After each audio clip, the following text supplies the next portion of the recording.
este video te abordaremos el tema del psicoanálisis.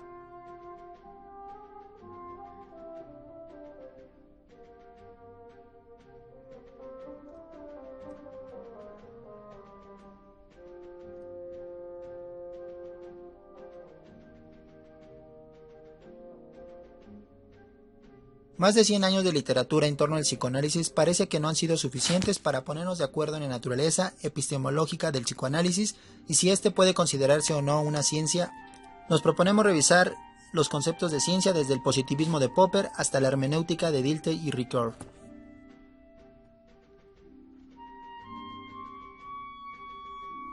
Coincidimos con Model en que el planteamiento epistemológico hace más justicia al psicoanálisis es el principio de la complementariedad entre ciencia y hermenéutica, propuesto en la física atómica por Niels Bohr. La duda respecto a la naturaleza epistemológica del psicoanálisis y respecto a si se puede considerar ciencia o no se debe a dos cuestiones. Por una parte, las resistencias contra el psicoanálisis, a la que nos hemos referido en otro artículo, y a la naturaleza mixta de su metodología e instrumentos como de sus objetos y fines.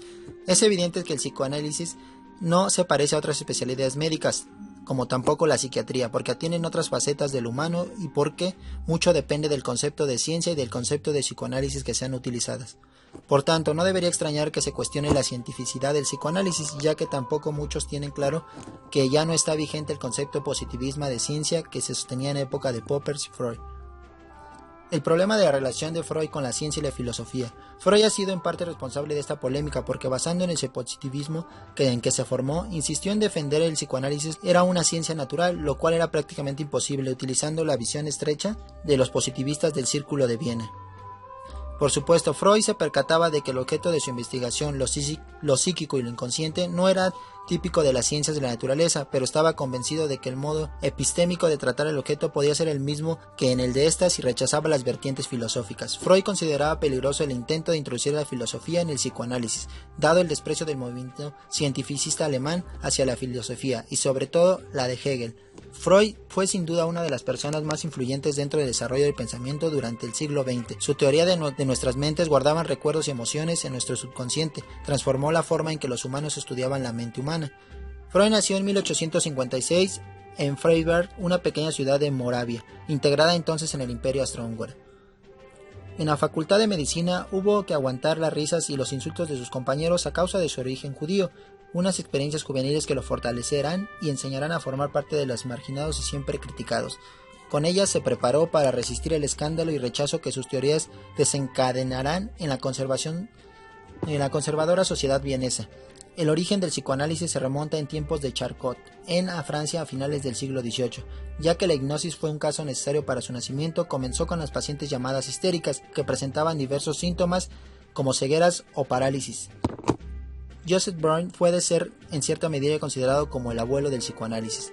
La historia del famoso caso de Anna O pasa a ser fuente del desarrollo teórico de Freud con el psicoanálisis. Simultáneamente con su práctica clínica, Breuer lleva a cabo teorías de investigación en el Instituto de Fisiología dirigido por Ernst.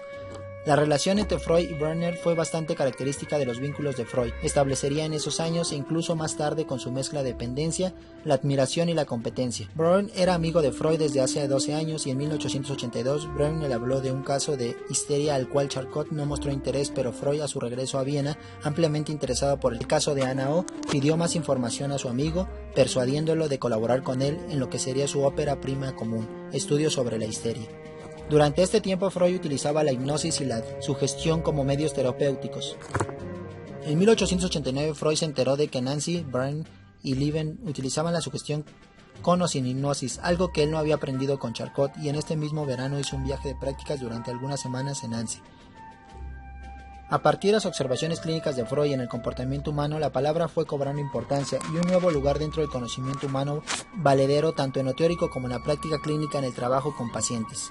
Represión. Las fuerzas en el que el tratamiento se oponían en calidad de resistencia a que el olvidado se hiciese de nuevo inconsciente, que tenía que ser también lo que anteriormente habían producido tal olvido expulsado de la conciencia, los sucesos patógenos correspondientes. Breuer descubre la relación entre el síntoma y los sucesos traumáticos Freud descubre que la histeria se produce por la falta de represión. De acuerdo a la sexualidad infantil, dice que son los deseos reprimidos los que suministran la energía sin la cual la reacción a traumas posteriores hubieran tenido lugar normalmente. De acuerdo a los sueños, es un resultado de los deseos sexuales reprimidos o frustrados. En su opinión, la ansiedad que rodea dichos deseos hace que algunos sueños se conviertan en pesadillas. De acuerdo a la interpretación de los sueños, a lo largo de su más famosa obra, se utiliza sus propios sueños como ejemplos para demostrar su teoría sobre la psicología de los sueños. Freud distingue entre el contenido del sueño manifiesto o el sueño experimentado al nivel de la superficie y los pensamientos del sueño latente. Freud y sus premisas. Freud parte de dos premisas. La primera, el sueño no es un fenómeno somático, sino psíquico, y por ello nos interesa. 2. El hombre hay cosas anímicas que él sabe sin saber que las sabe. Esta premisa ya fue demostrada en el ámbito de los fenómenos hipnóticos. Técnicas de interpretación. De acuerdo a asociación libre, nuestra técnica para el sueño es muy simple. Le preguntaremos al soñante por el modo en el que ha llegado al sueño y por lo que él inmediatamente enuncia deberá considerarse como esclarecimiento. Asociación libre de una representación de partida. Teorías del elemento. Descomponemos el sueño en sus elementos y abordamos la indagación de cada uno de ellos por separado. Además de la ligazón de la representación de partida, puede reconocerse una segunda dependencia de complejos inconscientes. Complejo, círculo de pensamientos y de interés de alto contenido afectivo. Las ocurrencias que siguen anudándose a los elementos del sueño están a su vez determinadas por el mismo complejo que el elemento y han de llevar el descubrimiento de este. En el olvido de nombres tomaremos el olvido de nombres propios como modelo para el análisis de los sueños. Olvido de nombres. De acuerdo a los sueños, cuando olvidamos un nombre propio, tenemos la certeza de saber cuál es ese nombre.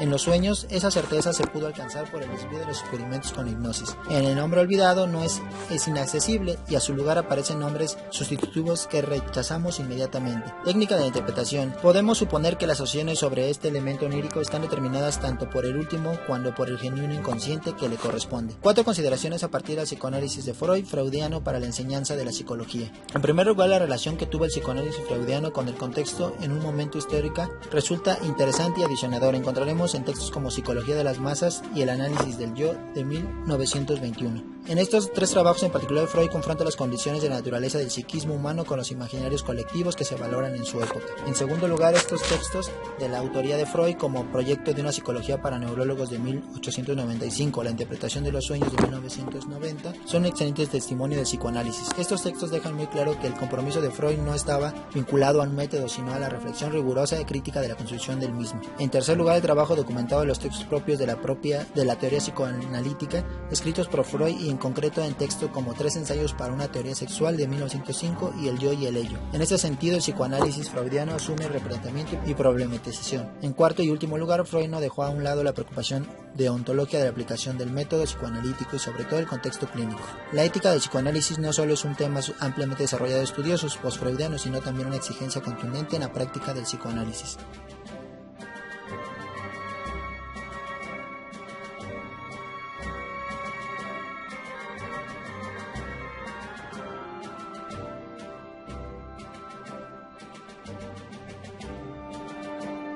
Las primeras ideas freudianas sobre los fenómenos que atañen al cuerpo fueron inaceptadas por sus contemporáneos, inclusive antes de acuñar el término psicoanálisis. Con el tiempo, el blanco de los desprecios generalizó hacia su persona, sin embargo, estoicamente asumió las consecuencias de su causa.